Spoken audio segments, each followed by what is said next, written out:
นี่เขาก็ขึ้นสู่สะพานมิตรภาพไทยลาวนะน้องพี่น้องนะว่าอันลาวก็เอิ้นขัวไทยก็เอิ้นสะพานนะพี่น้องนี่อันนี้มันจะสักว่ามันจะใหญ่กว่าอันทางอันฝั่งอันหนองคายเวียงจันทน์อยู่เด้อพี่น้องจะใหญ่กว่าและคนเอ็ดจะสวยงามกว่านะอันนี้จะเป็นแบบว่าคือสลิงเนาะพี่น้องเป็นขัวทางนี้ก็เป็นสลิงเลื่อมตาเนี่ยเด้อพี่น้องนี่มันจะมี2ฝั่งเนาะก็มีเลนไปกับเลนกลับมันจะแบ่งเป็น2ฝั่งเลยก็คือบ่ได้มาอยู่เลนเดียวกันแบ่งเป็นชัดเป็นส่วนดีนี่ก็จะเป็นสลิงแบบนี้นะพี่น้องสะพาน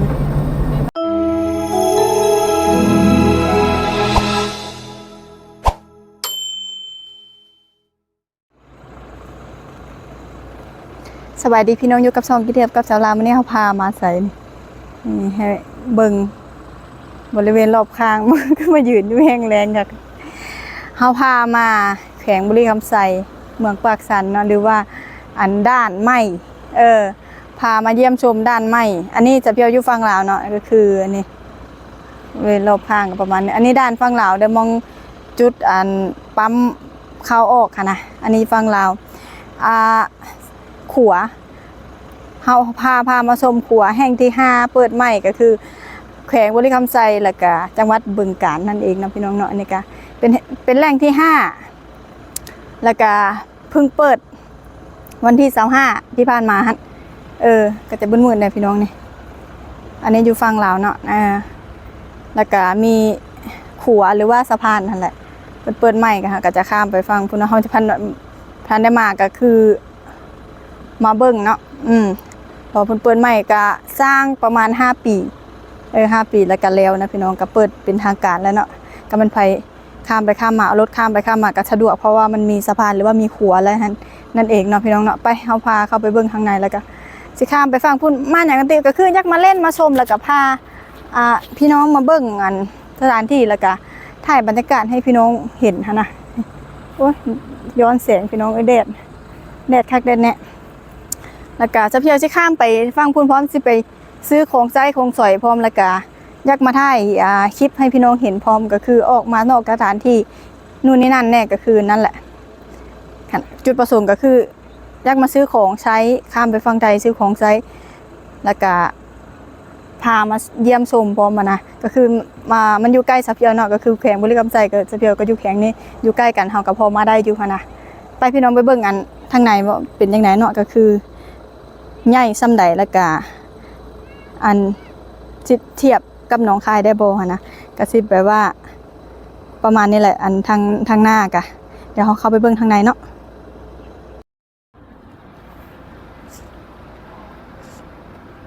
นี่บริเวณรอบข้างกะกล้องที่สั้นเด้อใช้ไม้กันสั้นแต่ว่ามันบ่ได้กันให้เด้อสั้นมันสั้นคือเก่าใช้ไม้กันสั้นแห้งสั้นก็ขออภัยด้วยพี่น้องถ้ามันสั้นมันหยังก็ได้ไปเข้าไปเบิ่งเลยทางในกะใหญ่อยู่ได้พี่น้องใหญ่ก็คือมองอันจุดที่เขาเอารถข้ามกะเป็นอยู่ฝั่งพุทธถ้าคนข้ามก็อยู่ครึ่งกลางนี่มันจะมีมองแล้วแต่จุดมันเนาะ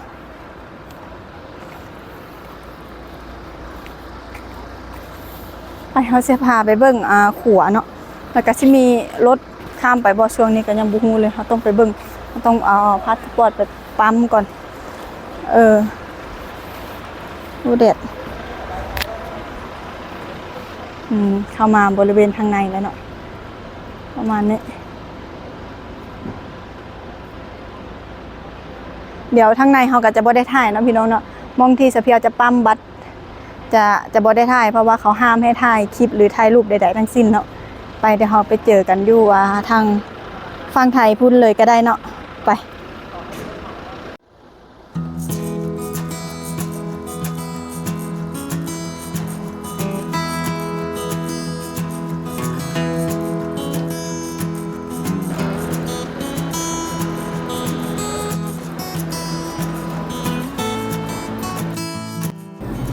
พี่น้องเขาได้ขึ้นรถมาแล้วนั่งอยู่ทางหน้าเขาจะนั่งอยู่เทิงเขานั่งเป็นลุมเพราะว่าจะเพียรจะถ่ายหัวให้เบิ่งเนาะก็เลยนั่งอยู่ทางหน้า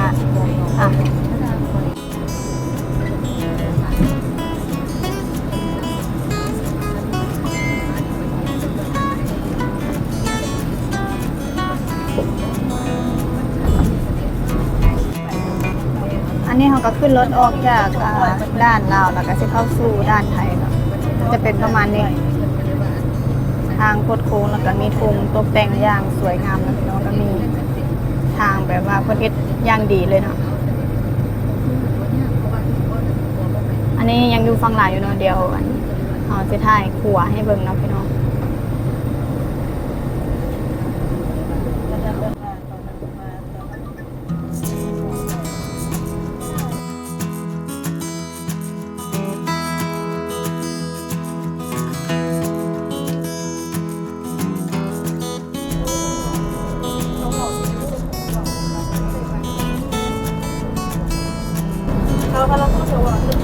อันนี้เขาก็ขึ้นสู่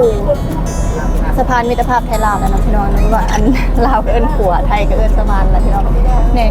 อันนี้มันจะสักว่ามันจะใหญ่กว่าอันทางอันฝั่งอันหนองคายเวียงจันทน์อยู่เด้อพี่น้องจะใหญ่กว่าแล้วคนเอ็ดจะสวยงามกว่านะอันนี้จะเป็นแบบว่าคือสลิงเนาะพี่น้องเป็นขัวทางนี้ก็เป็นสลิง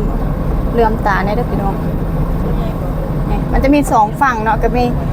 เลนไปกับเลนกลับมันจะแบ่งเป็น2ฝั่งเลยก็คือบ่ได้มาอยู่เลนเดียวกันแบ่งเป็นชัดเป็นส่วนดีก็จะเป็นสลิงแบบนี้นะพี่น้องเนาะสะพาน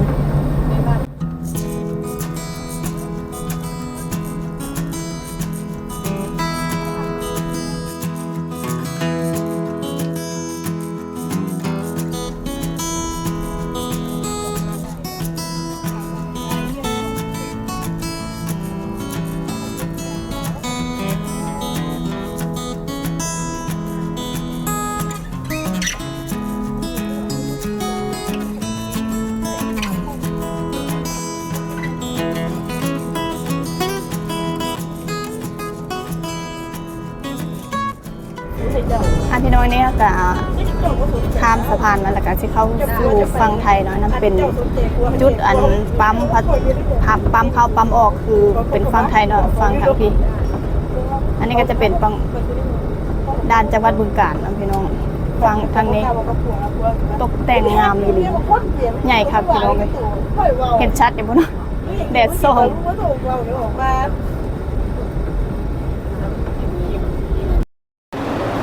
พี่น้องเขาก็มาฮอดฝั่งไทยแล้วนี่กะ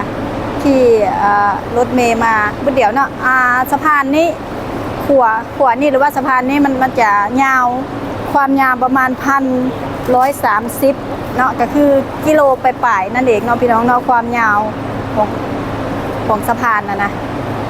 นี่เขาก็จะเข้าไปปั๊มบัสแล้วก็ออกไปซื้อของ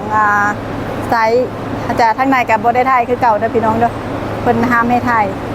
ไปเบิ่งข้างในเลย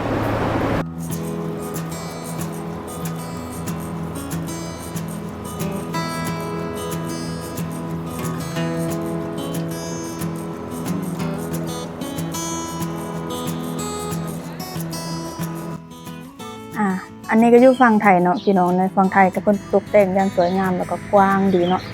งามดีแล้วก็มีดอกไม้มีหยังงามๆซะแต่เพียงว่าด้านนี้ใหญ่ก็ด้านทางเวียงจันทน์หนองคายนะพี่น้องเป็นเอ็ดใหญ่แล้วก็เป็นตาเบิ่งดีนะมันกว้างดีแต่ว่าเพิ่นก็ยังหากระเปิดนะพี่น้องทุกอย่างก็บ่ทันลงตัวนะมันก็เวลาเฮ็ดเอกสารเนี่ยมันก็สิช้าแน่แล้วก็รถลาก็ยังบ่ทันได้ลงตัวพี่น้องก็ช้าแน่แล้วคนก็บ่ทันมาหลายยังบ่มีคนหลายบ่คือด้านทางเวียงจันทน์เพิ่นจะเปิดแต่โดดแล้วเนาะอันนั้นก็คนก็หลายเวลาเฮ็ดหยังก็ไวรวดเร็วแต่อันนี้นะเพิ่นก็นั่นแหละช่วงแรกมันก็ยากแต่ช่วงแรกนั่นแหละโดนๆไปเดียวก็สิมีหั่นมีนี่อันนั้นอันนี้มาขายมันก็สิมีหลายอยู่ดอกอันนี้ช่วงแรกเฮาก็ถือว่าเป็นโล่งๆเนาะพี่น้องเนาะบ่ทันมีคนหลายแต่เพียวท่าเอื้อยเนาะเอื้อยเอาของมาให้เพิ่นบ่ได้มาบ้านเนาะเพิ่นซื้อของมาให้แต่เพียวก็เอาของน้ำเอื้อยแล้วก็ให้เอื้อยพาไปซื้อของนิดๆน้อยๆแล้วเฮาก็สิมื้อหั่นน่ะพี่น้องเอื้อยบ่ได้มื้อนำเพียงแต่เราเอาของมาให้นี่แหละพี่น้องคนท่ารถก็ไปพี่น้องเสียเพียวก็สิอันไปหาเอื้อยแล้วก็ไปซื้อของบัดนี้พี่น้องเฮาข้ามมาฮอดแล้วนะเดี๋ยวนี้ก็อยู่ฝั่งไทยอยู่เนาะเฮาก็ใกล้ๆด้านนี้แหละเดี๋ยวเฮาสิมาซื้อของใส่ของสวยแล้วก็เห็นอันส้มหมูอยากกินคือเป็นตาแซ่บแต่ว่าเป็นอันห่อแบบใหญ่ๆแบบคือคล้ายๆเพิ่นซื้ออยู่ลาวเฮ็ดลักษณะคือกันไปเบิ่งไปว่า ซื้อมาซิมเบิ่งว่ามันสิแซ่บอยู่บ่หั่นนะนี่หันว่ามันสิแซ่บคือตอนน่ะซื้ออยู่ลาวเจ้านั้นที่จะเพียวเอาเคยไปยำหั่นนะพี่น้องจำได้บ่แซ่บแต่ว่าอันนี้มันสิคือกันบ่เดี๋ยวมาลองเบิ่งเนาะไปเบิ่งไปถามราคาเบิ่งเท่าใดในพี่น้องร้านส้มหมูแหนมหมูพวกอาหารแห้งทั่วไปนู่นนี่นั่นมีเบิดอยู่ทางในนะแต่จะเพียวสนใจตัวนี้ส้มหมูนี่เป็นอะไรเป็นตะแซ่บพี่น้องเอ้ยมันมีแบบว่าห่อเป็นสี่เหลี่ยมแล้วก็มีอันใหญ่ๆแบบนี้นี่เด้ห่อเป็นสี่เหลี่ยมอันใหญ่ๆเลยเราจะลองซื้อไปซีมงน้ำมั้ยเป็นตะแซ่บบักใหญ่ๆนึงเดี๋ยวเอามาเปรียบเทียบเสนานี่ส้มหมูใหญ่เดี๋ยวมึงดูปอฟิบังหน้าเดี๋ยวเหลือบักใหญ่ๆนึงดู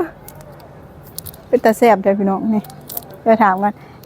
ราคาเท่าไหร่เนี่ยอันนี้พอละ65ท่านเป็นพวงละ110 บาท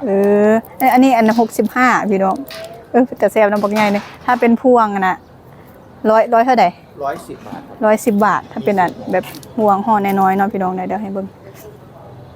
เป็นพวงอันนี้110 บาทเนาะมันจะเป็นอันน้อยอันน้อยลงผักอันใหญ่ๆนี่เขาจะเอา2 แบบ 2 แบบมาชิมกันเนาะมาเดี๋ยวเขาซื้อก่อนน้องพี่น้องเขาก็จะพาย่างเลาะซื้อของเมื่อค่ะนะอันนี้ตลาดบึงกาฬเด้อพี่น้องเด้อแล้วพี่น้องย่างเลาะเบิกตลาดจักสิได้หยังได้